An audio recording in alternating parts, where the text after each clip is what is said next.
Yo, so guys, welcome back to another video. This is a reaction to why McDonald's is better in Europe.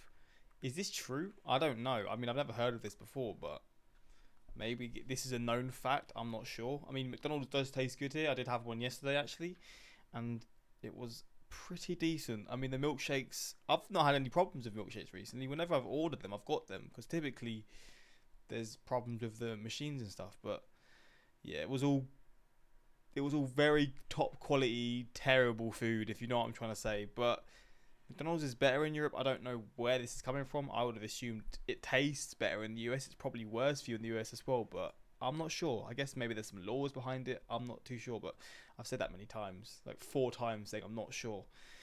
It's pretty safe to say I'm not sure about this one, but yeah, we're going to jump into this. Link's also in the description to my Patreon if you want to see some more of my reactions that I can't post to YouTube, but let's just check this out. On November 19, 2022, Juan Baus tweeted this picture, absolutely loving the design of this reusable packaging that's being introduced at McDonald's France. The reusable packaging went viral.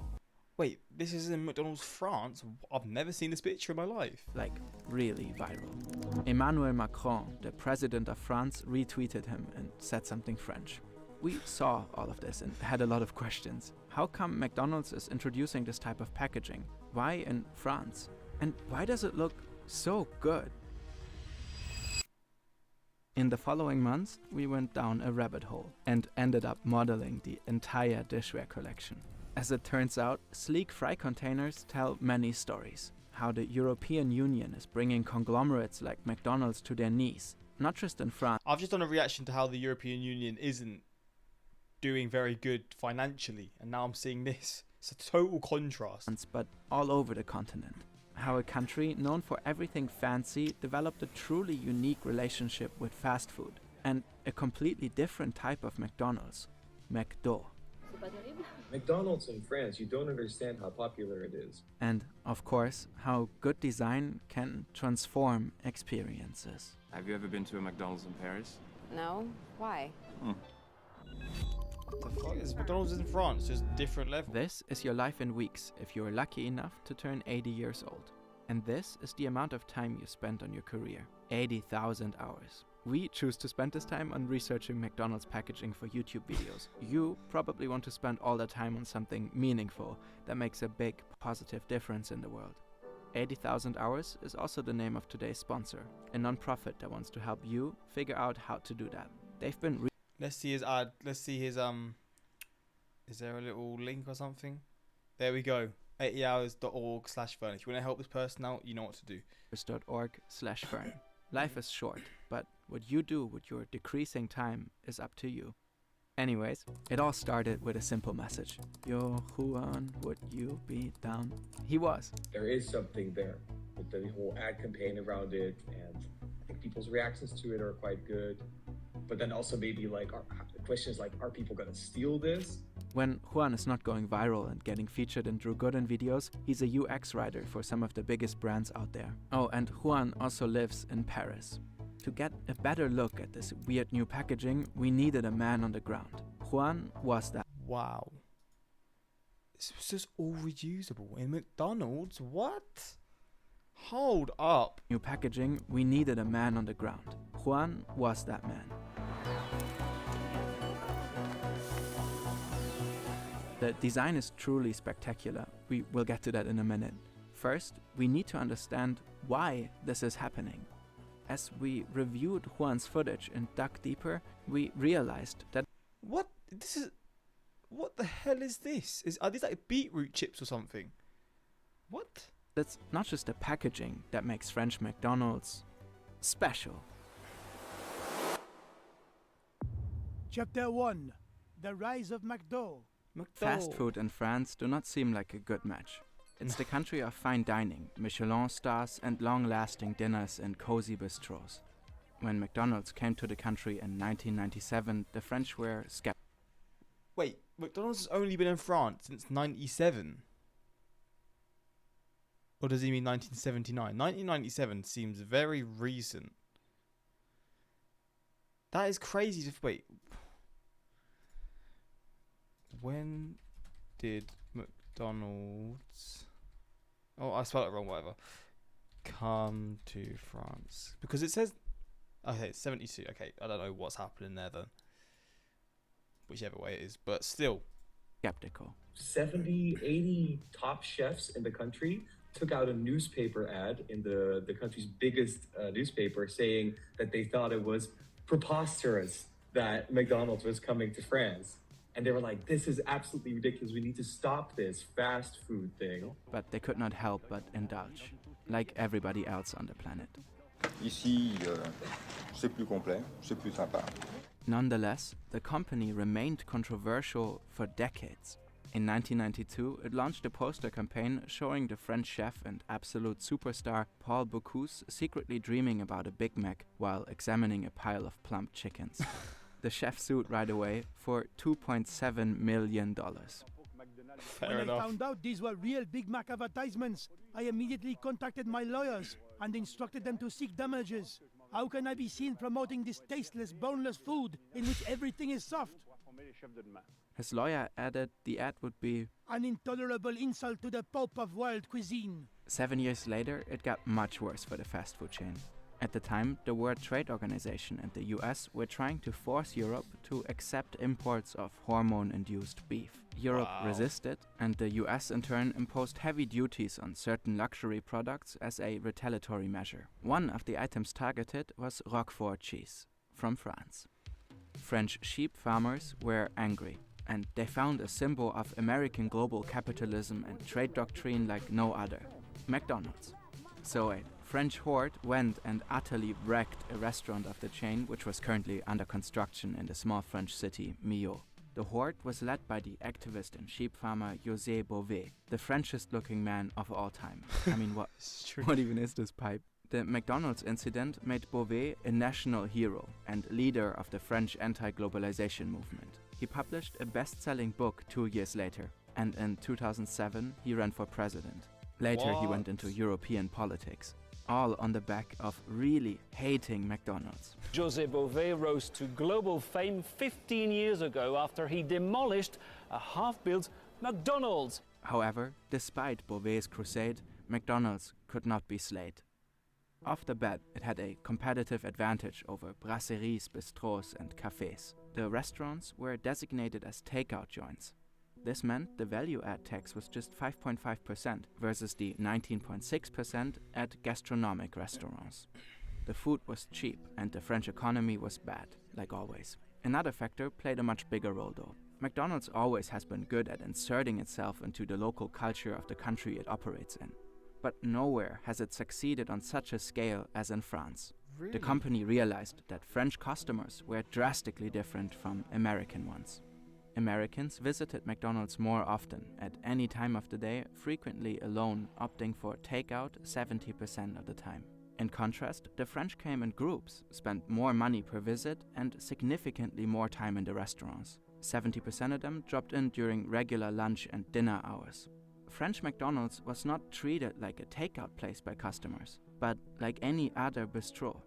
As NPR What puts the it, sitting down to a meal is a cornerstone of French culture. So the chain adapted.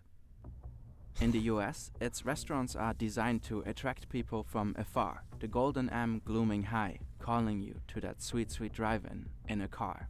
The interior is often a little uncomfortable, intended to minimize customer visiting time and maximize purchasing turnover. Same in the UK as well. It's not really where you want to stay for very long. In France, the restaurants are often sleek, modern, and comfortable. You can find relatively cozy corners designated specifically for larger groups of people. Sometimes there's even table service. On the outside, the What? golden M is often subdued on the facade. The architecture is regionally diverse. McDonald's in France almost doesn't feel like fast food. That is so apparent, even the dumbest show on the planet, Emily in Paris, noticed. This is so chic. There's no grimace, no hamburglar, What's a hamburger? and never mind. Products are locally sourced, and there are unique offerings like the obvious McBaguette, but also What? The McBaguette? I need to try that. a Croque McDo. McDonald's A croque McDo... What is that? does this everywhere, of course. but they do it very well in France. There's a funny little review of the world-famous L'Adoré macarons in Paris on TripAdvisor. The reviewer concludes, "The macarons taste the same as the ones sold at McDonald's across the road, except for 4 times as much as the price." Damn, they're actually being positive towards McDonald's. They sell macaroons at McDonald's in France. My head is gone. What? You see, this person from London is not just angry. They are onto something. The macarons at McDonald's are indeed manufactured by the same company. Wow. Today, McDonald's is universally called McDo in France. It is a cultural institution and even has its own slogan. Venez comme vous êtes. So like, come as you are. It is considered to be one of the biggest and most profitable markets for McDonald's in the world. So, McDo is special. But why would they come up with reusable dishware? It seems like quite the hassle. Well, the root of it all is the EU. Chapter 2. The EU's War on Plastic. Sometimes people don't realize how powerful the EU actually is. The European Union's executive body, the Commission, can issue directives. These directives are goals which must be achieved by all member countries, but every country can decide on how to get there. Once translated into national law, the member states must notify the Commission, which in turn checks if it is A-OK. Then, the directive needs to be enforced in every country. If a member fails, it may get fined. A particularly famous directive is Directive 2019/904 of the European Parliament and of the Council of 5 June 2019. Okay, whatever, nerds. Basically, it's a big EU move to reduce the impact of plastic on the environment. This includes the much ridiculed ban of plastic straws and balloon sticks. But in truth, it goes much further than plastic straws becoming paper ones. For example, the directive makes single-use plastic producers pay to clean up single-use trash. And finally, the important point, it forces member countries to find ways to reduce the consumption of single-use plastics, such as food containers and beverage cups. France is always exceedingly extra and top of the class in combating plastic. They've gone way above what was expected and banned new single-use plastic packaging from 2040. From early 2025, new plastic packaging has to be made of 100% recycled plastic. And since the beginning of 2023, single-use packaging is banned from French fast food restaurants.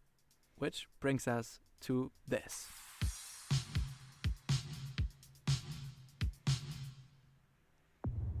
Chapter 3. Le dessin est incroyable.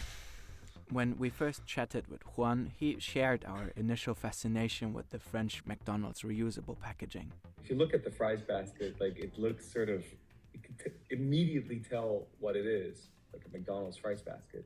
But it looks kind of modern. It looks kind of like, apple-fied. Yeah, they kind of nailed it with the design. Juan also filmed how you ultimately return the dishware.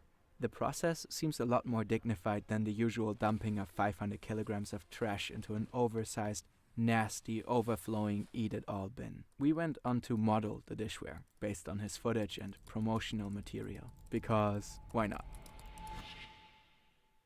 It's undeniably French. The design studio behind it is called Ilium. They picked a plastic called Trident for the various containers, which is similar to glass and ceramic in its hardness and transparency, and preserves the organoleptic qualities of the food. Vents, graining, striations have all been designed to address their functions in the best possible way. Greasy hands need great grip. The development of this technology took over 2 years. Unsurprisingly, it gets stolen a lot. The reused dishware went viral with good right, but it's just one small part of a much more elegant whole. For a country where eating at the restaurant is the norm, it makes even more sense that the food is not needlessly overpacked anymore. So what happens then if you want to take your food away? Is there options? Can you still get the other packaging or not? However, it's unclear if relying on reusable plastic is actually more sustainable than switching to long-wearing glass or china. Yeah. The French government promises to remain vigilant on this question. McDonald's has been doing very tiny steps towards improving their packaging for more than 30 years. Ironically, we made a video in German before knowing about all this, criticizing the chain for greenwashing their enormous trash footprint in Germany and pretend fixing the issue. Some EU directives and one chunky national law later, we get this. To us, this is a story of how business, if set on the right track through legislation, can really leap forward. McDo really did turn around the French anti-plastic legislation to their benefit, simply through introducing a design so noteworthy, people talk about it. It does look cool though, I'm not gonna lie. It's so... Wait, you can get wedgies here. What?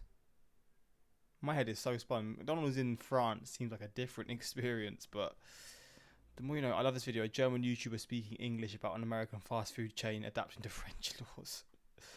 As a Canadian, I don't care if it maybe seems authoritarian to American libertarians. What the EU and its member countries can achieve is pretty amazing. Oh, and let me leave this here. I'm absolutely thankful about the existence of the EU. There's always room for improvements, but I'm increasingly optimistic. I'm almost proud to be part of the EU. That's a lot for a German. Well, there we go. Oh, this has made me hungry. I've had McDonald's yesterday, but this is making me want it again. I'm not going to do it. I'm hungry right now because I've not eaten for ages, but goddamn. But yeah, hopefully you enjoyed this. And yeah, French McDonald's is definitely going to be on my bucket list for when I go to France. But yeah, that's that. Until next time. Peace.